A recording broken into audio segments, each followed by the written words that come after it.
Australia in 2050, whether we like it or not. How old will we be in 2050? I'm not sure if you've calculated that yet. 37 years from now, how old will you be? To look into the future, 2050, I think it's important to also reflect on our past, because that often gives us indicators of just how far we can move forward in the future by how far we've already come. 37 years ago was the year 1976. I was 3 years of age, and in 37 years' time I'll be 76 years of age, 2050. The world population in 1976 was $4.1 billion. Up from only 370 million people in the 13th century. It's grown to today's world's population is 7.1 billion people. It passed 7 billion just last year. It's predicted by 2050 to be as high as 10.9 billion people on the planet, ranging from 8.7 up to 10.9 billion people. Where's Australia's population? 1976, we had 13.9 million Australians. Today we have approximately 23 million Australians. In 2050, we could have as many as 42 million Australians. Government estimates as low as 35 million. But if you follow the historic estimates of the government, they have continually underestimated the population growth of Australia. So we expect it to be closer to the high end of the range of 42 million people by 2050. That's a big Australia.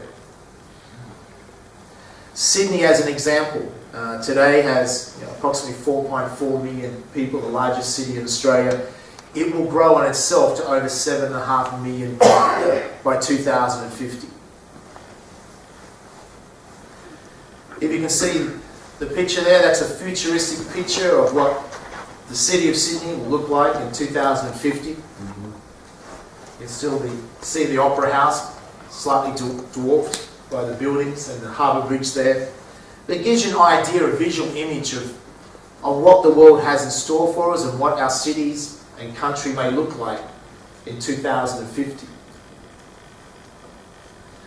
Melbourne's population of 3.9 million today will grow to as much as 6.4 million, and cities such as Brisbane will more than double in population from 2.2 million today to over 4.5 million people by 2050.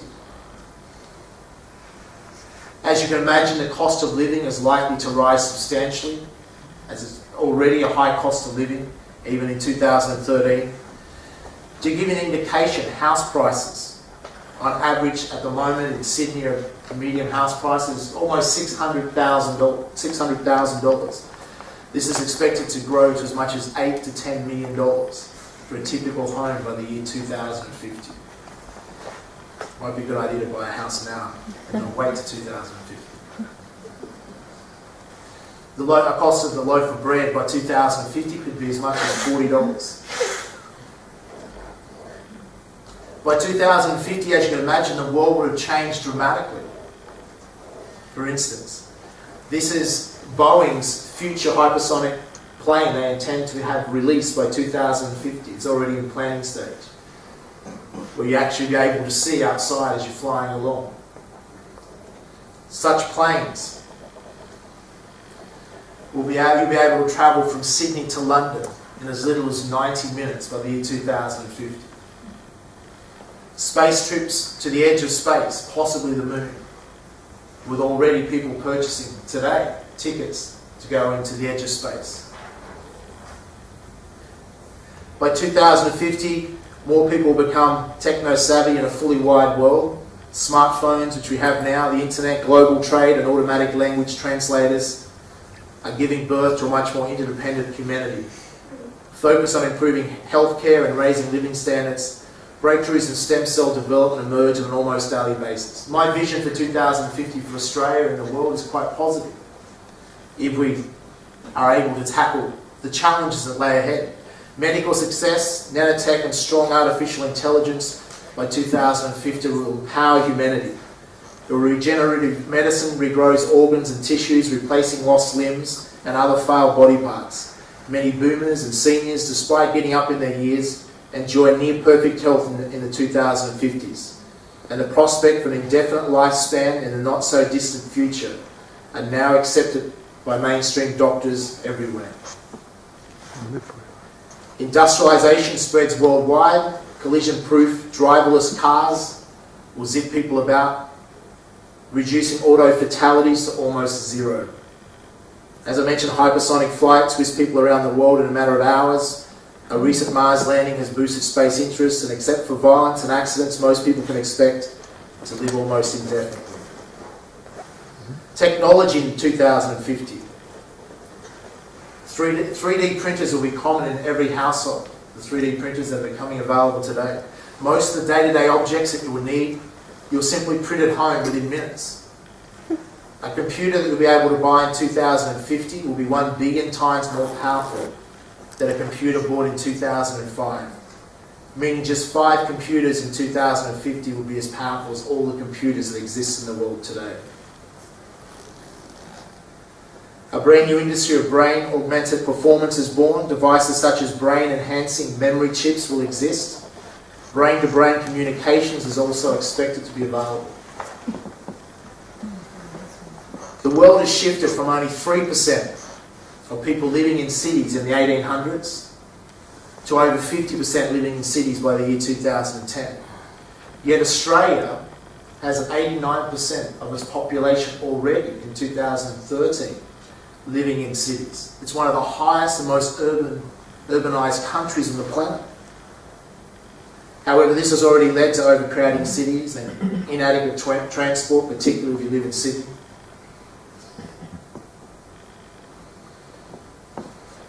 Transport in the year 2050. A fast train network. This will enable an unprecedented regional population boom, as regional cities can become connected closely to larger cities, allowing more of our increased population to live in regional Australia, and this will help reduce the overcrowding of our major cities such as Sydney and Melbourne. This means regional cities will grow and boom, especially with the infrastructure such as a fast train network and the infrastructure for high-speed broadband.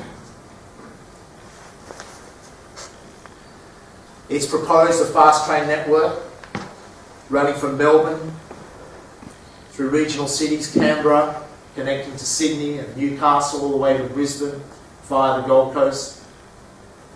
The current government, the previous government, has estimated it would take to 2065 to build a fast train network, and it cost $114 billion. Some funds have been put aside already for the planning of that. However, China could build that same fast train network within 5 years. I'm not sure we have to wait to 2065 to have a fast train network. Brisbane to the Gold Coast with a fast train network would be connected within 15 minutes of each other, completely transforming Gold Coast, and more people will be able to live in regional cities. Newcastle to Sydney as little as 40 minutes. Canberra to Sydney as little as an hour. And Melbourne to Sydney within 3 hours. Meaning that's just as quick to take a train as the time you fly and get to the airport and check in. Many people will travel by fast train. What will encourage a regional boom by 2050 is that already city councils such as Melbourne have estimated it costs $3.1 billion for every 50,000 households. The infrastructure to be built for every 50,000 households in a city like Melbourne. About $2.6 billion in infrastructure for a city like Sydney. Yet, it costs only $1 billion for the same infrastructure in regional Australia to have 50,000 households. This means regional cities will grow and boom, especially with the infrastructure as a fast train network that we just discussed and high-speed broadband. Combined also with the trend of Australians, or many will work from home in the future, and the number that will derive their income from the internet with a home-based business that no longer need to commute to CBDs and cities to work. However, many that still do need to commute to cities to work can live in regional cities and catch a fast train into the CBD. This means people will be able to earn a city income but enjoy a country living with a lower cost lifestyle, improving living standards. Due to large cost savings to house more Australians in regional Australia, governments will provide lucrative incentives to help encourage more of the increased population to move into regional cities and decentralise government even more to base public sector jobs in regional Australia. The economy in 2050, Australia will have a sovereign wealth fund with over $2.5 trillion aside, providing large annual returns, boosting government income greatly, boosting the services and enabling lower taxes. This fund is funded simply by basic common sense of putting aside 10% of our annual government incomes, which currently in 2013 is $360 billion a year Australia currently earns. By 2050, Australia has learned to diversify its economy, not to just rely on mining, which is still dominant, but to diversify into more sustainable industries. Industries such as agriculture will boom massively by 2050. Australia discovered that after Asia needed its minerals and commodities, it would also need its food to feed its rapidly growing middle-class population.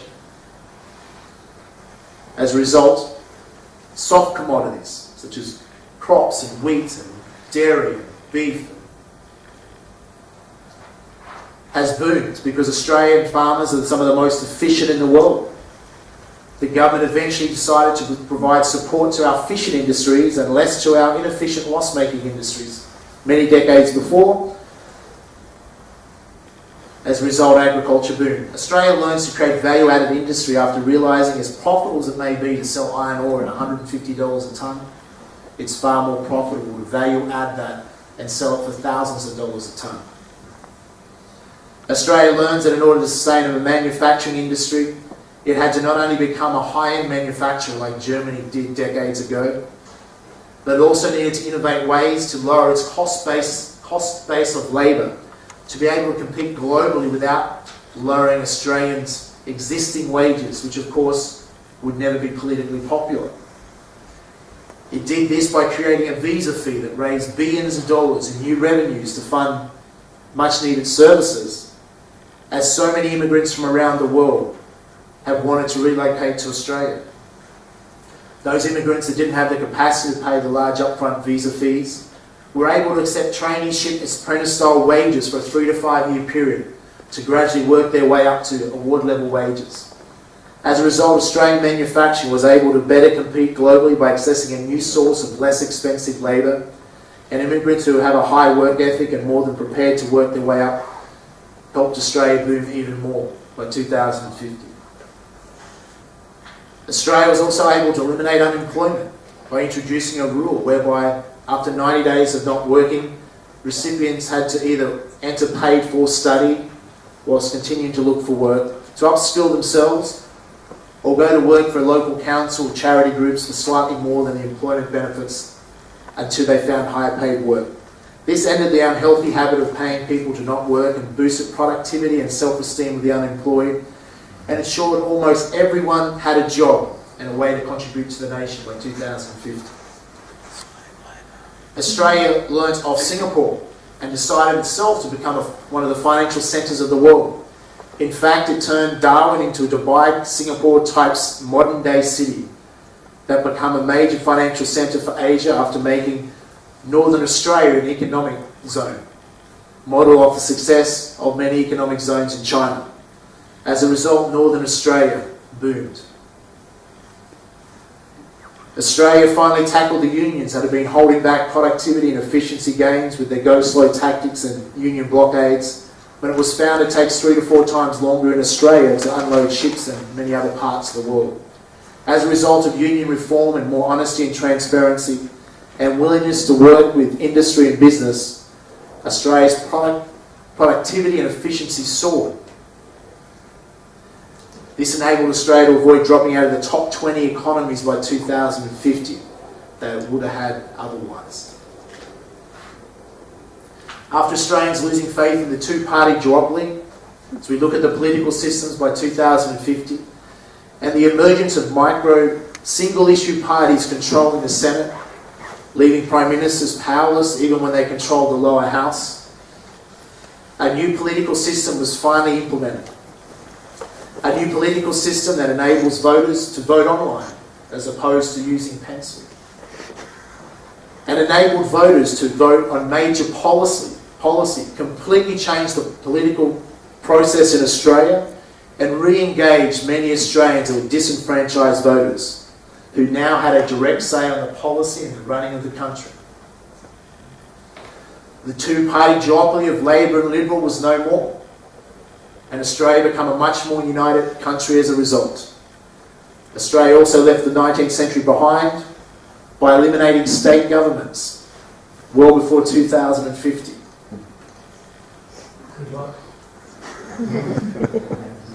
After a Canberra University study way back in 2009 showed that by the elimination of state governments would save $20 billion per annum to the public sector and $40 billion per annum to the private sector, and another $50 billion per annum to the economy. It still took another 20 years to get rid of state governments. A phase-out 10-year strategy was used, which led to a national health, education, infrastructure and transport system rather than state-based systems, thus greatly increasing Australia's efficiencies.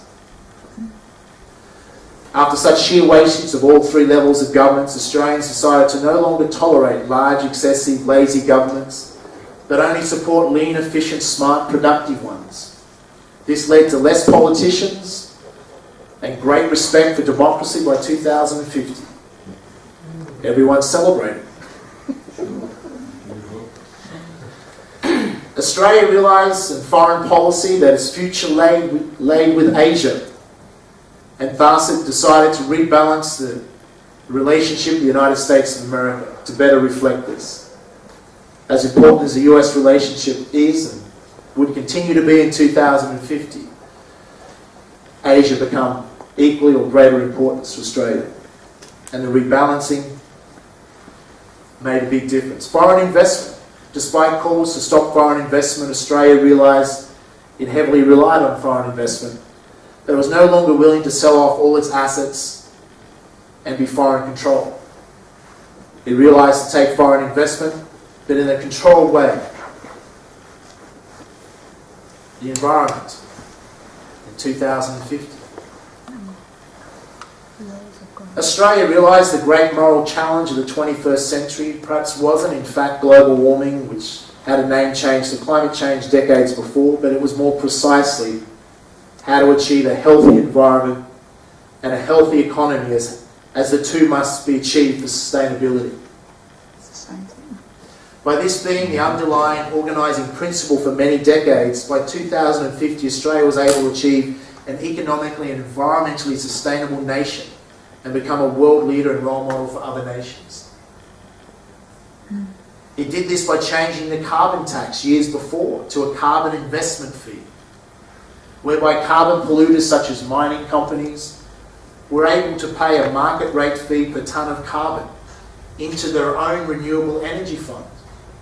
This meant not only 100% of the carbon fee went into renewable energies, it led many mining companies to